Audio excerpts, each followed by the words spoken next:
No Vale do Ribeira, onde a Mata Atlântica é densa e o sol mal penetra, havia o povoado de São Fidélis. Ali, a vida era regida pelo sussurro do rio e pelos segredos que a floresta guardava. Nossa história começa com Jonas, um homem de poucos gestos e uma rotina imutável. Jonas era o zelador das terras que um dia pertenceram ao barão de Fidélis, um antigo minerador obcecado por tesouros. Sua casa era um casebre de pedra fria, vizinho de um velho muro onde o mato crescia desordenadamente. Ele morava com sua mãe, Dona Lúcia, uma mulher doce, mas eternamente assustada, e um corvo preto que pousava sempre no telhado. Jonas havia herdado o ofício de seu pai, guardar a casa em ruínas do barão.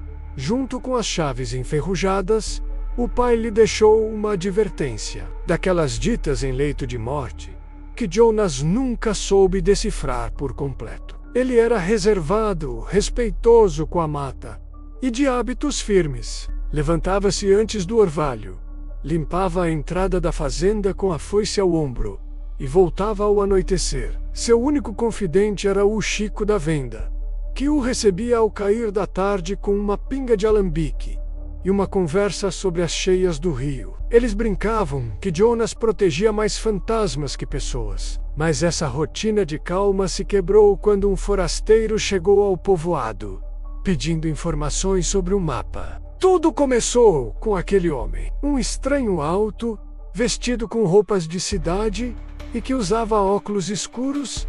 Bateu à porta de Jonas no meio da tarde. Ele segurava um pergaminho antigo, amarelado. "Preciso do mapa do barão", disse o homem com a voz impaciente. "É um tesouro, e sei que seu pai o guardava." Jonas hesitou, a lealdade herdada lutando contra a curiosidade. Mas a resposta foi apenas um balançar de cabeça, seco e final. "O mapa não está aqui", disse Jonas. O forasteiro insistiu, falando de moedas de ouro e joias, mas Jonas o afastou. Naquela noite, porém, a calma da fazenda se quebrou. Um cheiro de enxofre pairava no ar e as velas na casa de Dona Lúcia se apagavam sozinhas. O cão latia para a escuridão da mata e um som de ferro, sendo arrastado, ecoava vindo da propriedade do barão, Chico da venda. Intrigado, visitou Jonas. "Dizem que o forasteiro achou um caminho para as ruínas. Ele fala de um tesouro que não é deste mundo." Jonas não se atreveu a contar os detalhes, mas sentia que precisava voltar ao casarão do barão.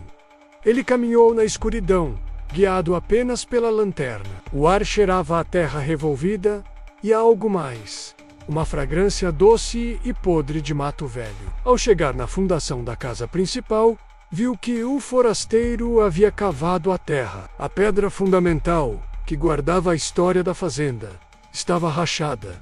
"Quem está aí?" gritou, iluminando o buraco. Do fundo da escuridão surgiu um som de raspar, suave mas constante, como tecido áspero em pedra. Então ele o viu, uma figura curvada, de roupas surradas, e um chapéu grande de palha que cobria o rosto. Em suas mãos, ele segurava uma sacola velha de couro e o que parecia ser uma foice de jardinagem, pequena e curva. "Não grites", disse uma voz masculina, grave e rouca, que parecia vir de dentro da terra. "Não vim por ti, ainda." A figura se desvaneceu entre as árvores com um som seco de folhas sendo arrastadas.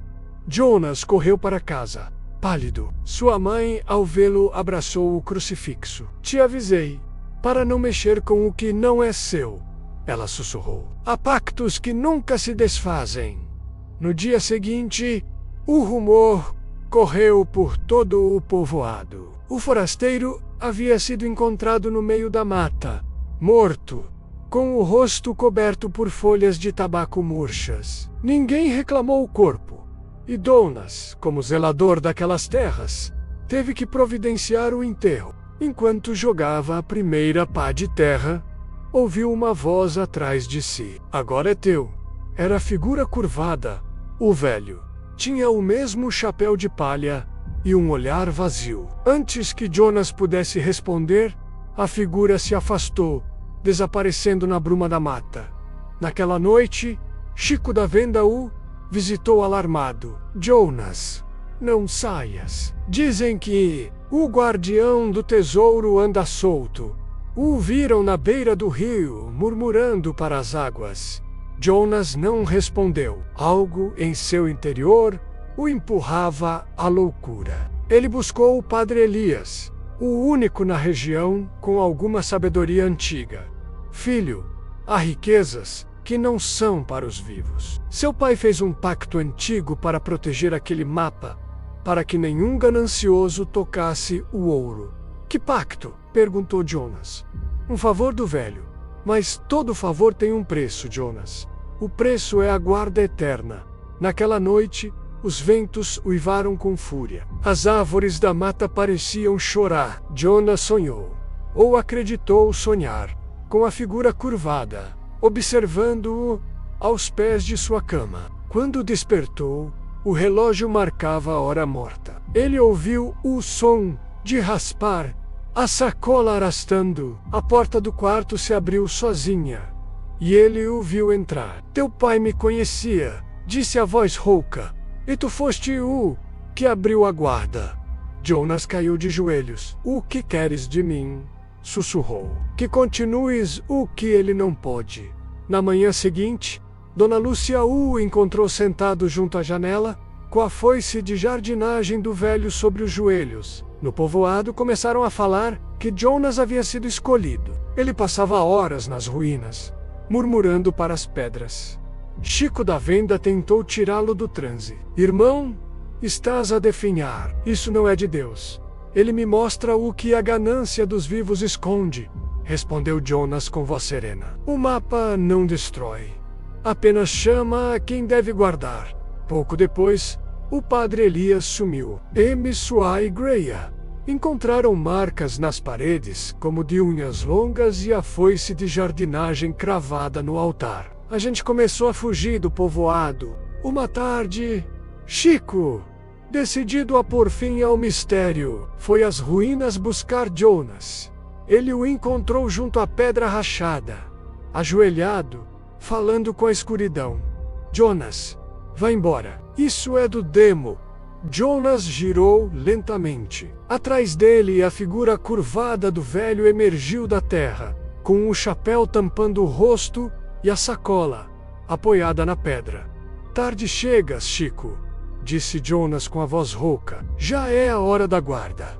O velho avançou um passo. Sua presença murchou as folhas ao redor. Chico caiu de costas, o medo paralisando-o. O que desafia a guarda paga com o silêncio do ouro, sussurrou a entidade. Chico conseguiu fugir, mas no dia seguinte amanheceu mudo. Com o passar dos meses, Jonas se tornou a sombra da sombra. Os poucos que restavam o viam caminhar cada noite, com a foice na mão, acompanhado pela silhueta curvada que o seguia de perto. As ruínas cresceram.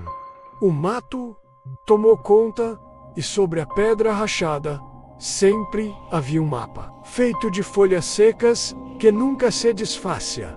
Uma noite, um temporal arrasou a fazenda. Quando cessou, a casa de Jonas havia desaparecido. Só restou a foice cravada na terra. Dona Lúcia, no fim da vida, jurava ouvi-lo cada madrugada falando com alguém que o chamava de mestre da guarda. Anos depois, São Fidélis foi esquecido. Os viajantes que passavam pela zona diziam ver uma luz fantasmagórica movendo-se entre as árvores e ouvir o som de ferro sendo arrastado quando o vento soprava do sul. Alguns asseguravam ter visto um homem de chapéu velho e um jovem paleando terra junto à pedra rachada. Diziam que era Jonas, o guardião, cumprindo sua promessa eterna ao velho do tesouro. E cada vez que um estranho desaparecia naquelas matas, os aldeanos mais velhos repetiam a advertência que ninguém se atrevia a comprovar. Não toque nos segredos da terra, porque há quem ainda caminha com o velho, esperando que lhes toque a guarda. A sacola de couro continua a ser arrastada. Contam sempre 3 vezes antes que o silêncio da mata volte a cobrir a Fazenda Esquecida. Se quiser ver mais conteúdo como este, subscreva e ative o sininho de notificações. Não perca o próximo.